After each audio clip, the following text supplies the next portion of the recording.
Hello, and welcome to CHC's online presentation, eCW version C20 Upgrade Features. The purpose of this presentation is to provide you with an overview of the new eCW features that will affect your clinical workflow. Participants must complete the entire course, which includes the presentation, an explanation of the new features in eCW 10 version C20, the presentation evaluation, and then a printable version, which is optional. Employees are able to print out a hard copy of the presentation.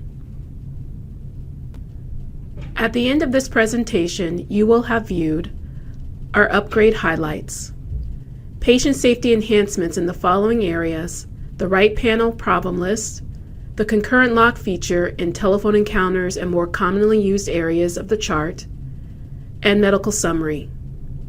There's also a new workflow for opening progress notes.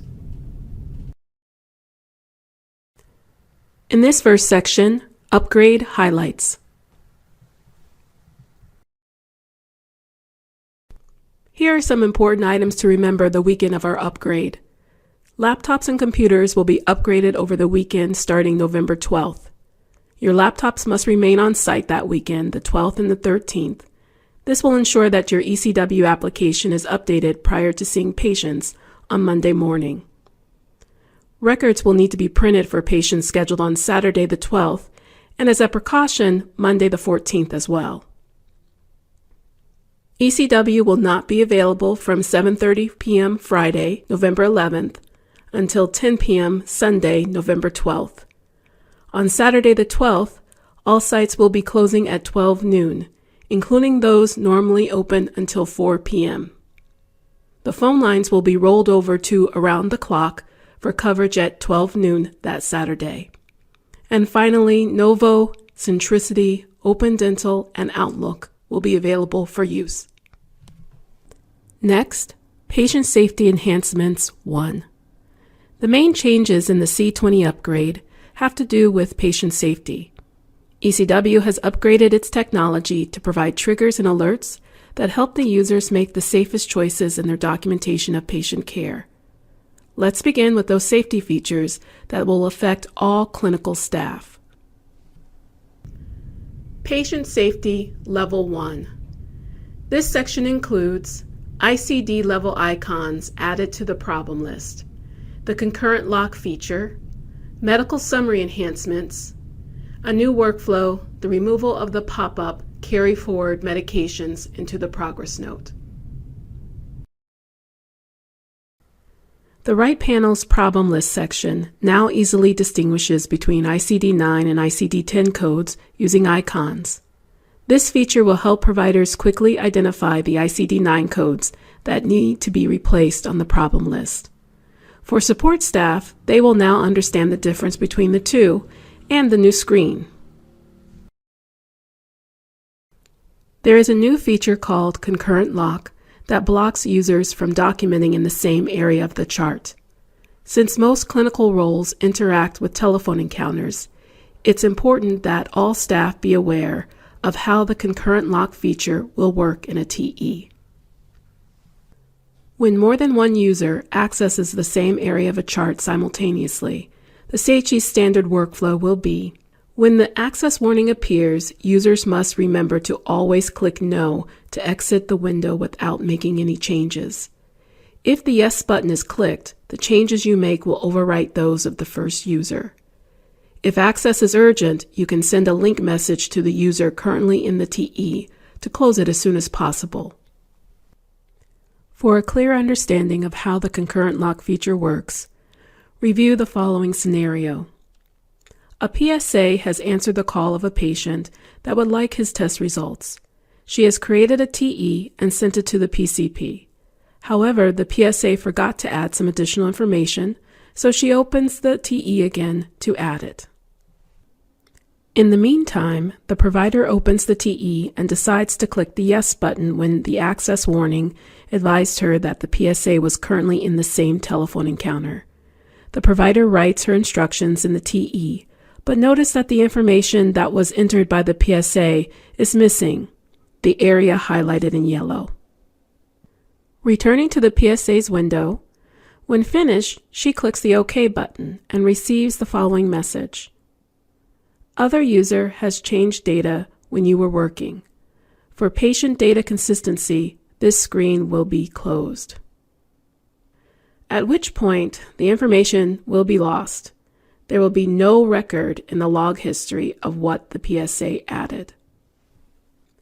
Here's what subsequent viewers will see.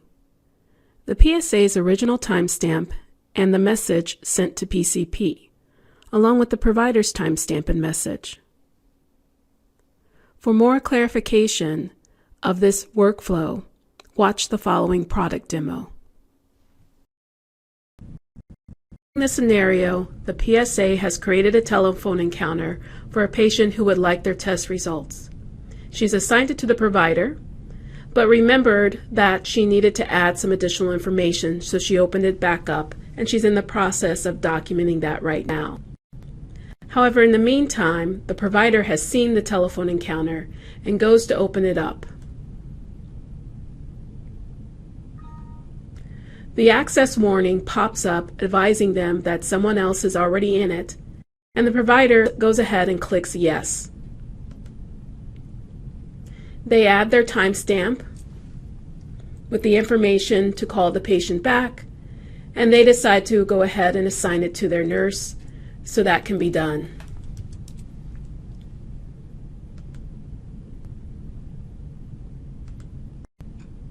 Returning back to the PSA screen, she finishes what she was typing in.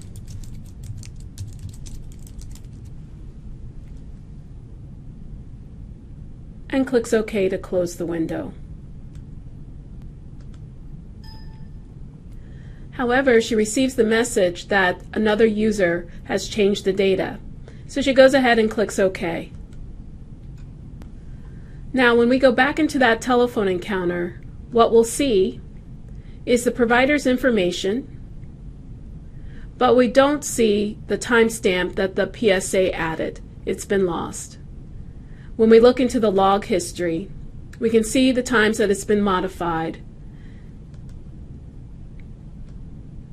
but the information that was overwritten is gone. So now you've had a chance to see the concurrent lock feature in a telephone encounter. Remember, it was stated earlier that the concurrent lock or access warning message appears whenever two users are accessing the same window simultaneously. The following slides show a few of the additional areas in which the access warning will appear, and that will affect multiple clinical roles. The concurrent lock shows in the lab results and diagnostic imaging windows. When the warning appears, be certain to click the No button to avoid overriding the other user's actions.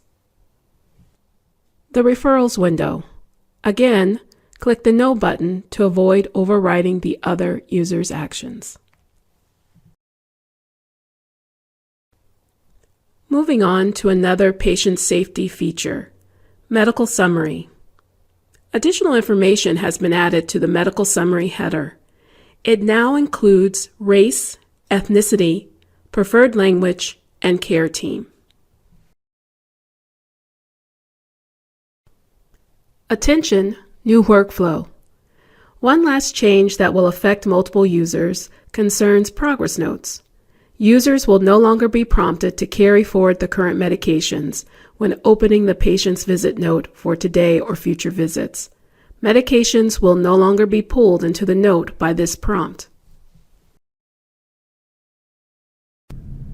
The purpose of this presentation was to provide you with an overview of the new features available in the eCW C20 upgrade, which included patient safety features, the concurrent lock in multiple areas of the chart, medical summary demographic enhancements, the removal of the carry forward message. And don't forget, we go live November 14th. Thank you for viewing this CHC online presentation.